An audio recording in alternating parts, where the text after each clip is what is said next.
Welcome to the Deep Dive, the place where we take complex, groundbreaking research and, well, we try to distill it down to the essential, mind-bending truths. And today we are taking on a big one, maybe the biggest. The nature of mind, intelligence, agency itself. I mean, we're going from the behavior of single cells all the way up to human connection. Our source material for this deep dive is a really profound conversation with a leading biologist, someone who works at the intersection of, computing, biology, even philosophy. And the challenge here seems simple on the surface, but it's not. It's not. It's that if we're building these incredibly complex systems, biological, computational, whatever, we need to know what they're capable of. We need a better definition of mind, one that isn't just about us, about human brains. Right, and the whole thing really boils down to one central question. Which is? How do embodied minds actually arise in the physical world? And what are the variables that determine what they can do? And to even start answering that, we have to deal with this really radical idea. It's almost controversial. It is. That the scientific hierarchy we all learned in school is completely backwards. Right. You're taught that physics is the foundation. Then comes chemistry, then biology, and way, way at the top you get something like human behavior. A neat pyramid. But the sources suggest that this model, it actually blinds us. If we want to understand agency, you have to invert the pyramid. Invert it. So what's at the bottom? Behavioral science. The science of agency, of prediction, of goal-seeking. That's the foundation for everything, all the way down. Even for atoms. Even for atoms in mathematics. Okay, so our mission for this deep dive is clear. We have to adopt what you'd call an engineering approach to redefine intelligence. Exactly. We need to figure out why our current tools, which are, optimized for physics and chemistry, consistently miss most of the minds operating all around us. It's a search for unconventional intelligences. But not out in space. They're right here, right now. So let's unpack that. The first big idea is this operational claim you mentioned, the spectrum of persuadability. Yes.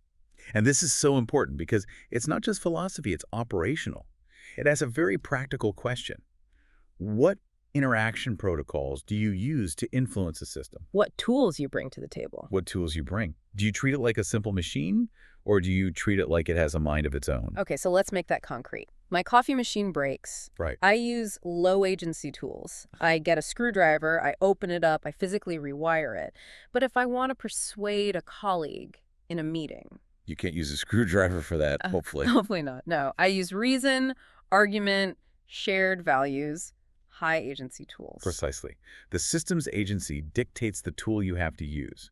And this is where it gets really interesting when you apply it to something like, say, regenerative medicine. The classic engineering test case. I want cells to regrow a limb. The standard approach, molecular biology, says you have to go down in scale. Right. You have to micromanage thousands of molecular events, transcription factors, signaling pathways. It's incredibly complex. But this new perspective says... What? The radical counterclaim is that you might get there faster if you can give the cells a very high-level prompt. You convince the biological system of the goal. You treat the collection of cells according to its own collective agency. Wait, I need to ground this. What does that mean? Applying behavioral science to cells. Are you training them? In many ways, yes.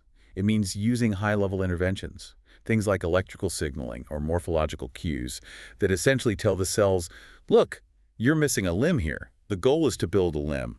You're not telling them how, just what. Exactly. We're using models of goal-seeking behavior, of active inference, and applying them way outside the nervous system. We're treating the tissue as an embodied mind trying to solve a problem. That completely changes the relationship. Especially as agency goes up, the source material calls it mutual vulnerable knowing. And that's the key to real persuasion. When you're dealing with a truly intelligent system, a person, a smart algorithm, you have to be willing to let that system persuade you. So it's a two-way street. It has to be. If the interaction is truly effective, you, the persuader, you're not the same at the end as you were at the beginning. The interface changes you. You have to open yourself up to being wrong to get the best result. Yeah. This whole way of thinking, it forces us to just dissolve the hard boundaries we've drawn. You mean the line between mind and non-mind, living and non-living? Exactly.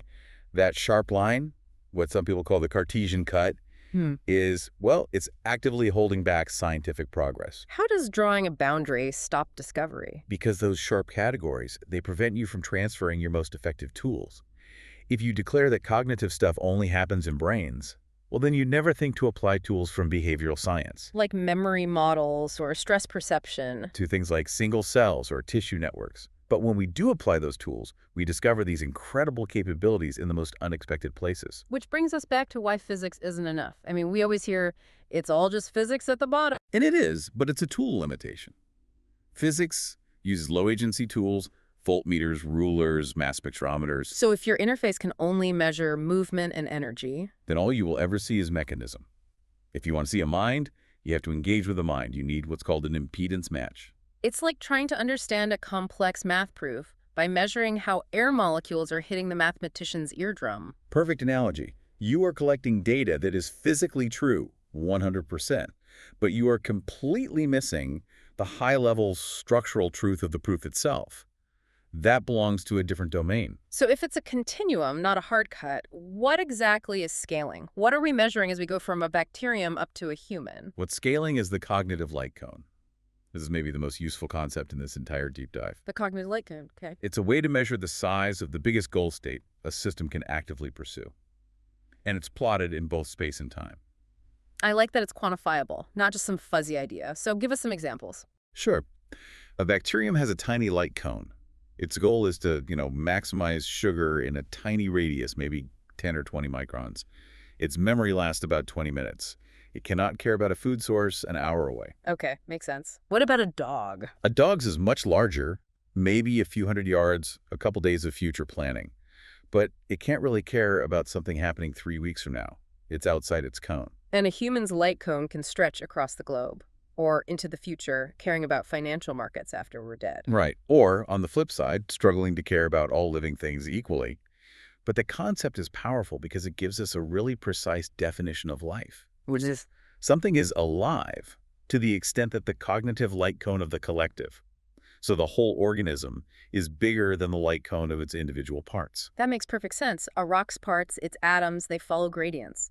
But the collective rock doesn't have some bigger goal. Exactly. The parts agency is bigger than the wholes. And we can even define something like cancer this way. Cancer is a failure of this scaling. The cells disconnect. Their individual light cones shrink, Yeah. and they just revert to behaving like single-celled organisms. Reproduce as much as you can, because the rest of the body is no longer a regulated whole. It's just an environment. Okay, so let's get to the empirical evidence, because this is where we see the payoff of looking for agency in these unexpected places. This is where it gets really fun. We have to talk about these synthetic biological beings, the ones created in a lab specifically to test these ideas. Right, the Xenobots and the Anthrobots. Yeah. And they're so important because when they do something intelligent, we can't just fall back on the usual excuse of, oh, well, evolution optimized them for that. Because they're brand new. They're freshly assembled. No evolutionary history for this particular form. So, Xenobots, made from frog embryo cells, no DNA changes, no scaffold. What did they actually do that was so shocking? Well, beyond just moving around on their own, they showed something called kinematic self-replication. Kinematic. What does that mean? They would find loose cells in their petri dish and push them together into new little piles. And those new piles would spontaneously assemble into a new xenobot. You're kidding me. They were making copies of themselves. In a way no one had ever seen in biology. Yeah.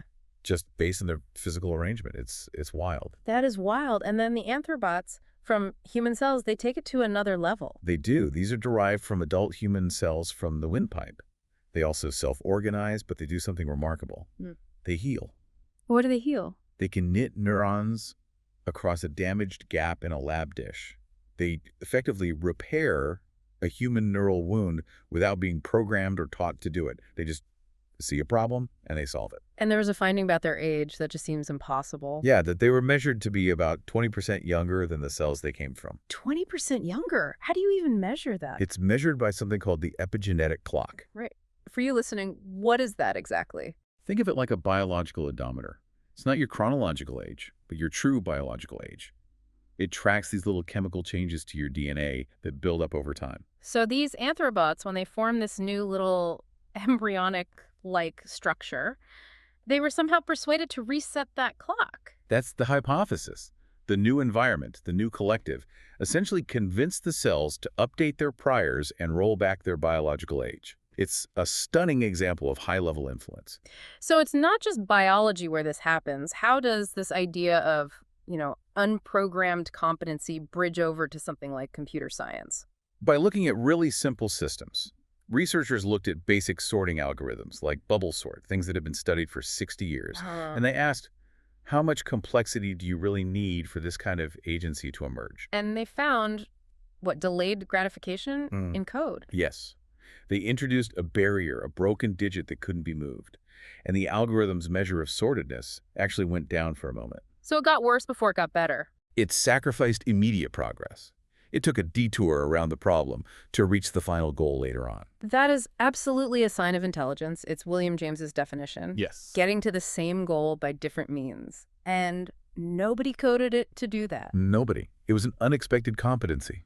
And they found something else, too. Something like intrinsic motivation. In a sorting algorithm. Yeah. When they mixed up digits of different types, the digits would temporarily cluster with their own kind during the sorting process.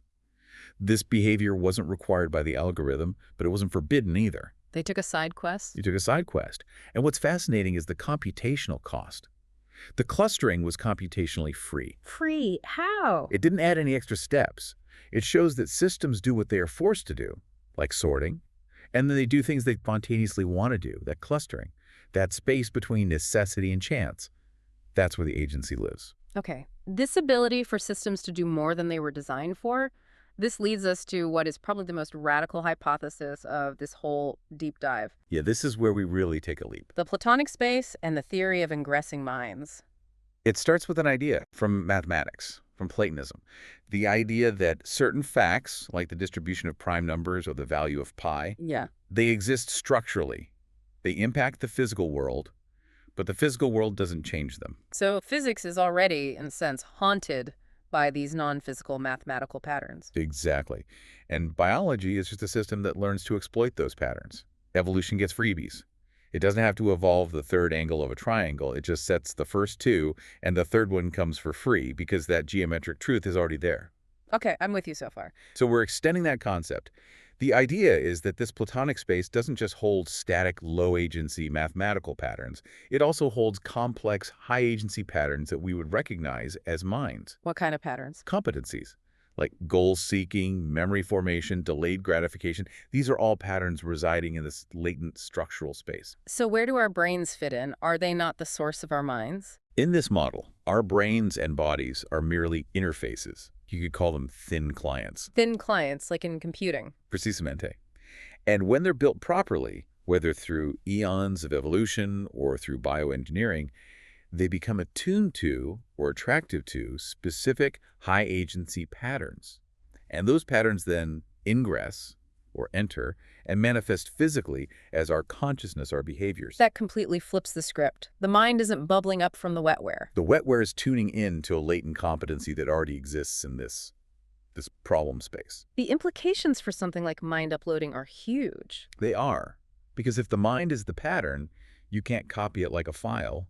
Patterns aren't physical. You can only copy the physical interface, the thin client. So the prediction would be if you rebuilt an identical physical body somewhere else. The same pattern, the same mind, would likely ingress through that new client because the structure necessary to host it is now present again. You copy the capacity to host the mind, not the mind itself. Wow. It's a pretty wild thought. So bringing this all back down to earth, what does this spectrum of persuadability, these light cones, these ingressing minds, what does this mean for you listening right now? I think the main takeaway is that we have to abandon the idea that mind is this one single complex thing that only happens in human brains. It's a spectrum. It's a spectrum of agency, and it's everywhere, which means we need a SUTI program. SUTI. Search for unconventional terrestrial intelligences. But again, not in space, right here, in our algorithms, in our cells, in our engineered tissues. And the goal of science then becomes mapping this latent space of possible minds. You vary the interfaces, the physical structures, and you watch to see what unexpected capabilities show up. You combat our fundamental mind blindness.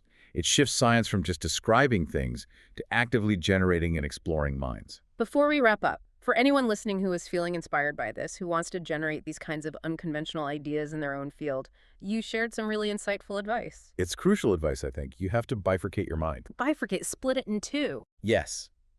You keep one region of your mind pure, totally insulated. In that pure space, you ignore everything.